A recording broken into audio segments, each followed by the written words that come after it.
आम आदमी पार्टी के विधायकों ने शुक्रवार को किसानों का समर्थन किया जो केंद्र के कृषि कानूनों के खिलाफ प्रदर्शन कर रहे हैं और कहा कि इन काले कानूनों को वापस लिया जाना चाहिए। उन्होंने कहा कि पंजाब के किसान काफी संघर्ष के बाद दिल्ली पहुंचे और इस दौरान उन्हें विभिन्न बॉर्डर पर आंसू गैस के गोले, पानी की बौछारों का सामना करना पड़ा। दिल्ली चलो मार्च के तहत महानगर में प्रवेश का प्रयास करने वाले किसानों की भिड़ंत दिल्ली हरियाणा के सिंघू बॉर्डर पर पुलिस से हुई। बाद में अधिकारियों ने किसानों को दिल्ली में प्रवेश करने और बुराड़ी के निरंकारी मैदान में शांतिपूर्ण प्रदर्शन करने की अनुमति दी। किसान भाइयों के लिए दिल्ली सरकार द्वारा बुराड़ी के निरंकारी ग्राउंड में जल आपूर्ति और अन्य सुविधाओं का इंतजाम किया गया है। बुराड़ी ग्राउंड में निरीक्षण करने के लिए दिल्ली सरकार के प्रतिनिधि संजीव झा, राघव चड्ढा और कई विधायक भी पहुंचे और पंजाब से आए किसानों के लिए हर जरूरत की चीजें पूरी करने की बात भी कही।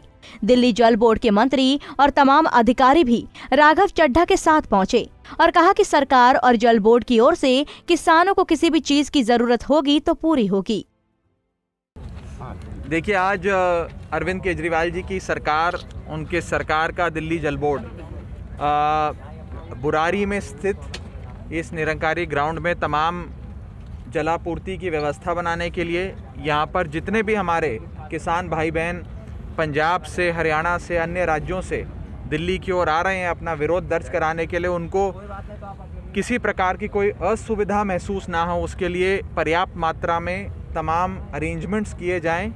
उसके लिए यहाँ पहुँची है आज दिल्ली जल बोर्ड के तमाम अधिकारी भी यहाँ पहुँचे हैं और हम सब खुद यहाँ निरीक्षण करने के लिए तमाम वाटर टैंकर्स अप्रोप्रिएट नंबर्स में यहाँ डिप्लॉय करने के लिए पहुँचे हैं। हमने एक नोटिफिकेशन जारी करते हुए नोडल ऑफिसर्स की नियुक्ति भी यहाँ पे कर दी है ताकि कंसर्न्ड ऑफिसर्स यहाँ पर पानी से संबंधित, वाटर टैंकर से संबंधित किसी प्रकार की कोई भी समस्या ना आए उसे सुनिश्चित करें। इसी के साथ साथ हमारे तमाम विधायकगण अपनी अपनी तरफ से जो जो मदद हो पा रही है वो सारी कर रहे हैं।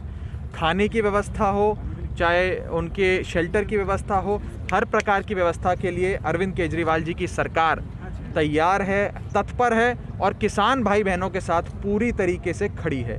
ये 3 किसान बिल, 3 किसान कानून जो किसान के विरोधी हैं, किसानी के विरोधी हैं, उनके खिलाफ अपनी आवाज़ बुलंद करने के लिए जितनी भी किसान भाई बहन आज दिल्ली आ रहे हैं उन सबका स्वागत है और अरविंद केजरीवाल की सरकार उनका पूरा ख्याल रखेगी, उनकी देखभाल करेगी, उनके रहने खाने पीने का पूरा बंदोबस्त करेगी। सर, ऐसा भी माना जा रहा है कि किसान आने के लिए तैयार नहीं है, जंतर मंतर या फिर रामलीला ग्राउंड की मांग। देखिए, जितने भी किसान यहाँ आना चाहें उनके लिए यहाँ व्यवस्था बनाई जा रही है। दिल्ली में जहाँ पर भी होंगे, जहाँ भी दिल्ली सरकार का ज्यूरिसडिक्शन है, वहाँ पर जहाँ पर भी हमारे किसान भाई बहन आएंगे उनको पूरी सुविधा उनको मुहैया कराई जाएगी। हम उनके साथ ये आवाज़ बुलंद करने में उनके साथ खड़े हैं।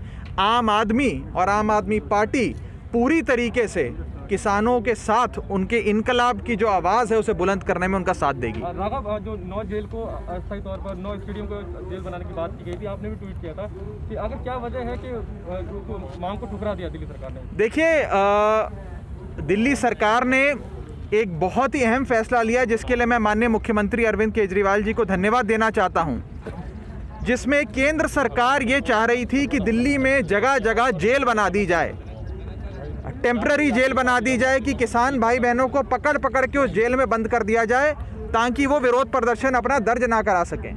उनकी इस जेल बनाने की मांग को अरविंद केजरीवाल सरकार ने सिरे से खारिज किया है और एक, मैं कहूँ, बेहद महत्वपूर्ण फैसला लिया है। ये दर्शाता है कि पहली चीज़ अरविंद केजरीवाल सरकार किसान। और देखिए, हम लोग पूरी कोशिश करेंगे जो किसान आए हैं, जो बाहर से आ रहे हैं, उनको किस तरह दिक्कतों का सामना न करना पड़े।